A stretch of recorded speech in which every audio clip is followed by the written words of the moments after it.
Hi there, my name is Charlotte, and in this podcast, I'm going to be talking about helping students to prepare for their exams, in particular, their English exams. If you haven't heard any of my podcasts before, my name is Charlotte, and I have experience working in a nursery school, which deals with children from the ages of 0 to 4, and I now work in a primary school as a Year 2 teacher in London. And as a teacher and from past school experiences, I have to say that exams are annoying, both for the students and for the teacher. It's annoying for the teachers because they need to help the students learn information. They need to plan lessons, and then they need to pass on that knowledge that they know or knowledge about the subject to the students so that the students can then learn the knowledge and gain it for themselves. Then the teacher needs to prepare the students to answer the questions and use all that knowledge to, say, pass an exam. It's annoying for the students. It's annoying for the students because they have to spend that time remembering a lot of information. It's a lot. It's crazy the amount of stuff that they have to learn about one topic. And then they have to regurgitate some of that knowledge, not even all of it, just some of the knowledge to answer some questions about it. They need to show that they've read and understood a question and then answer it in a coherent way, write some good sentences that include the information, and answer the questions correctly. So they also have to give the correct answer. When you think about it, it is quite it's annoying. You have to do all of this stuff, prepare for yourself, all that knowledge, all that information. And then when you do the test, they only ask you certain things. And if you're not sure on those certain things, like you're not sure that they're going to ask you this question or you're going to ask you about that bit of information, and you're not too sure on it, and that's where you kind of get stuck. So after you've done all of that and you sat through, like an hour and a half or 2 hours writing and expelling all that knowledge out of your brain and onto the piece of paper, then the papers get collected, they get sent to an awarding government body like AQA or Edexcel or OCR. They give the marks, they mark the students' tests and give them a final award from A to F. And that just basically tells a student that if you get an A, B, or C, yes, you've understood enough about a subject, and now you can take the advanced lessons in that subject. If you get marks from C, D, E, F, then it means that you don't really know anything about the subject at all, and you probably shouldn't be doing this subject in the future. So, that's just the basic lines of it all. So before the students even get to sit a test, the teachers need to put in a lot of work to get the students ready. They need to give the students that knowledge and make sure that they can answer simple questions first before they move them on to more complex questions. And I think that's always the kind of hardest part for the teacher. They plan, they go over the material at times. It's the same material that they're planning for and trying to get the students to learn. Then they plan again, and then they replan if the students didn't get it the first time. And they have to think of different ways of showing that information, showing that piece of work to the students so that the students can say, yes, I understand what you're trying to get me to know, and I understand, I have the knowledge now and I get it. So that's why before I started this rant, I'm saying it's annoying for teachers and for the students because exams are, they're just the worst, really.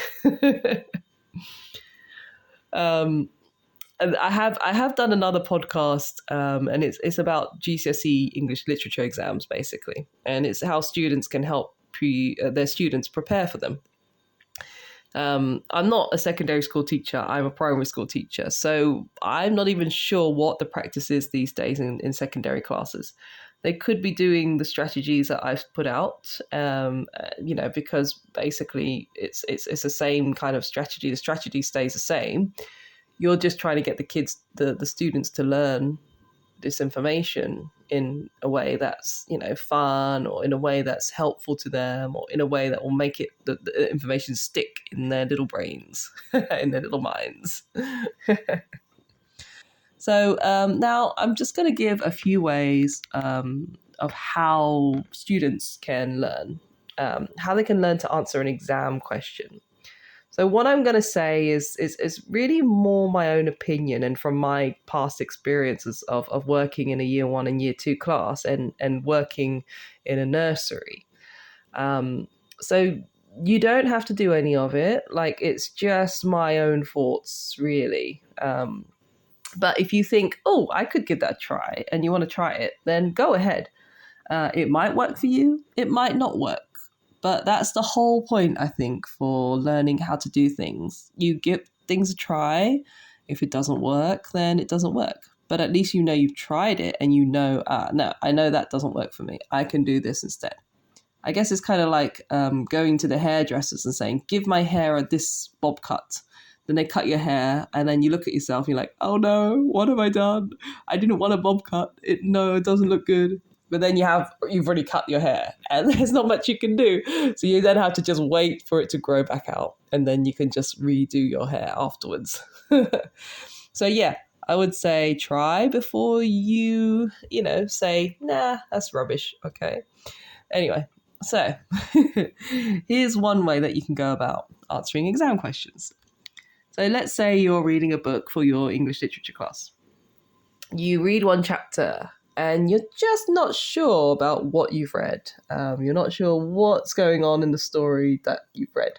So just don't read any further. Just keep to that chapter.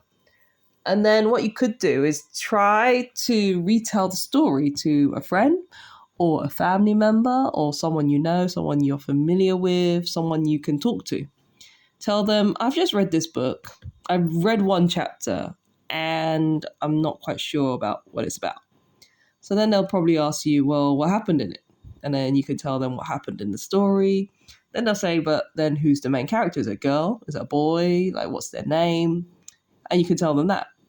Then they'll probably say, so what happened in the chapter then? And then you'll probably be a little bit more inclined to say, oh, actually, I read that.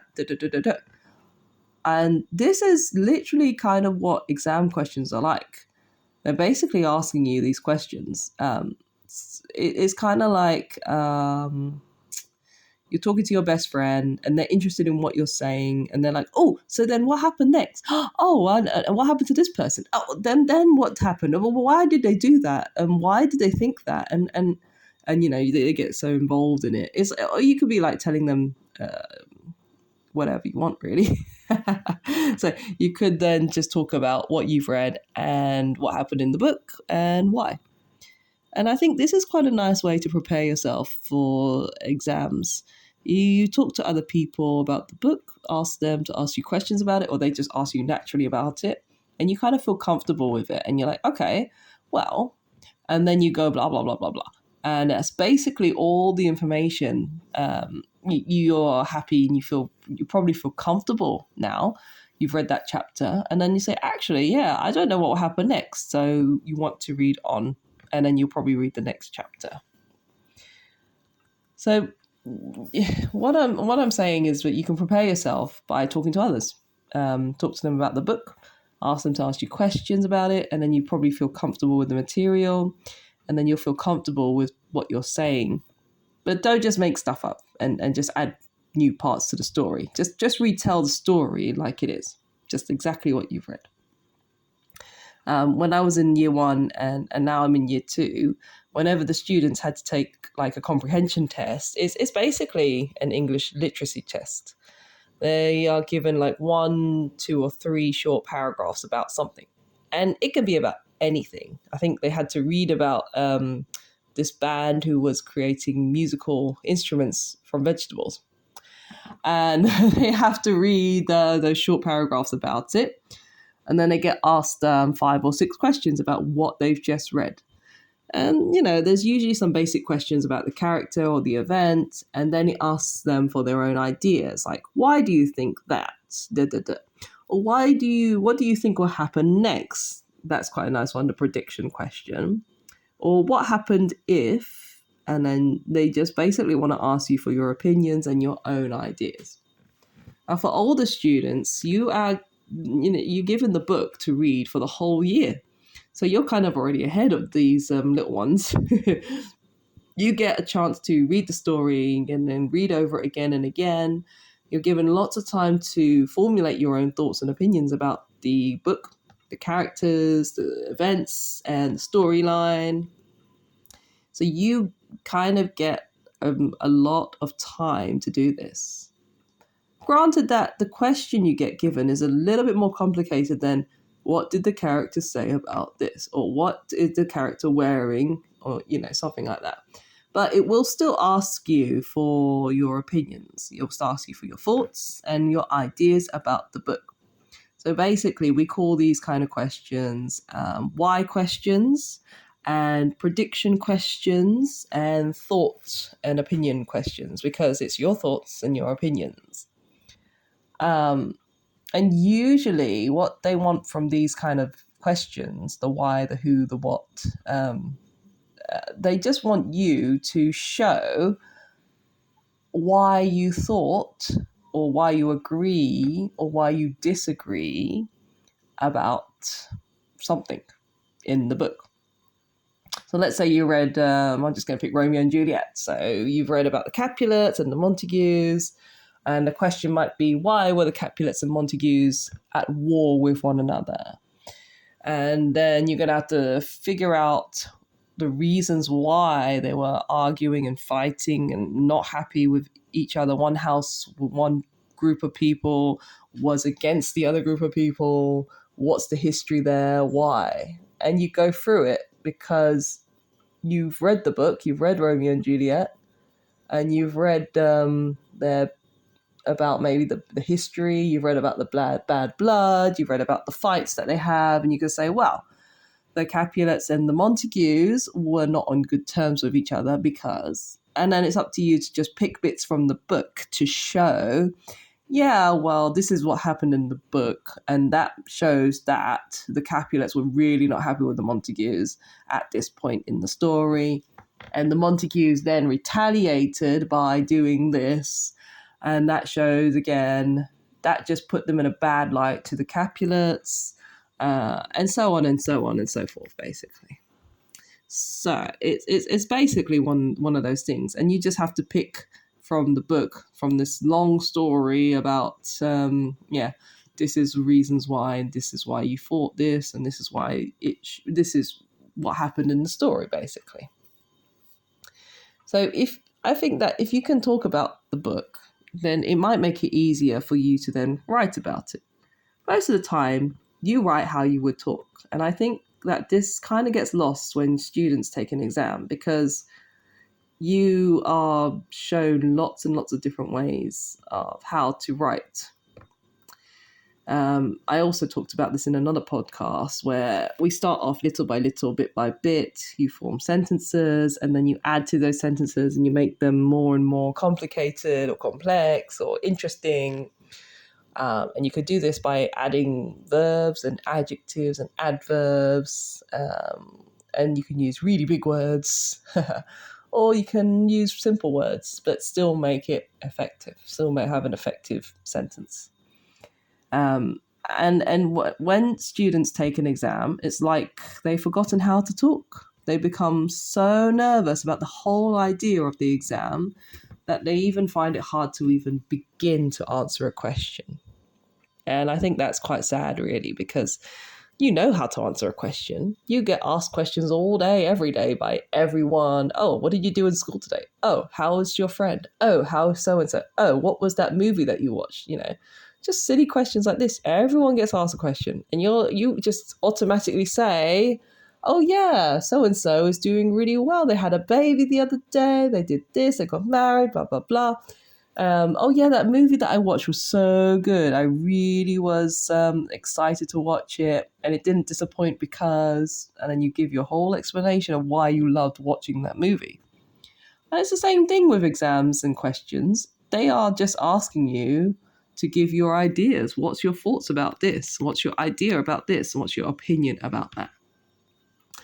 So, another way that you can answer exam questions is to role play the story and the events that taken place. So you just imagine you are the main character. It's happening to you right now.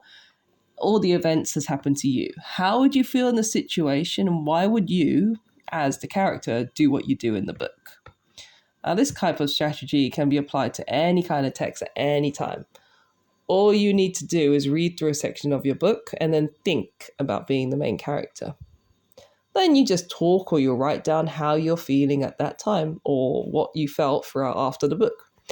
And you could also then talk to someone else about it if you want. Again, just the role play and say, oh yeah, I imagine that I was Romeo in this situation. I was so upset when I thought that Juliet was dead. She was the love of my life and I couldn't live without her. So then I decided to take the poison. It's kind of like the role play when you do hot seating and people are asking you pretend to be the character, and then people ask you questions in the hot seat and they say, oh, why did you do this? Or why did you do that? Or what did you think when in the story it happened? Yeah. So yeah, you can also do that kind of role play thing. And it actually does work because it helps you to kind of make it a bit more personal, helps you to kind of think things through. And you don't really have to write anything. It's just your thoughts. Yeah. Let's see. Another thing that you can do is to just practice answering questions. Find an example question that you struggle to answer, write the question down, and then you just begin writing an answer. If you get it wrong, then you get it wrong. But don't worry, don't be afraid of getting it wrong, because then you can realize how to get it right and you can answer correctly. I mean, when you do a practice question, you can afford to be wrong. It's okay. Then when you get to the real thing, you remember, oh gosh, no, I don't want to answer it wrong again. And then you start answering it correctly. I think sometimes there's just a big amount of pressure for children to get everything right first time all the time. And this kind of sucks for the child. It kind of sucks for the children and the students because they feel, oh my God, if I don't get it right, then I'm bad at everything. And I think that pressure from parents is, it can be a bit much. And it's probably why some students go off the rails, or they feel like everything is crashing down around them when they get one or two things wrong, or they don't get 100% or whatever they don't get in their test. But getting things wrong from time to time is what helps you learn. It's what helps you get better. I think it's better to get it wrong and learn what to do right and get it right the next time. Teachers sometimes get things wrong too.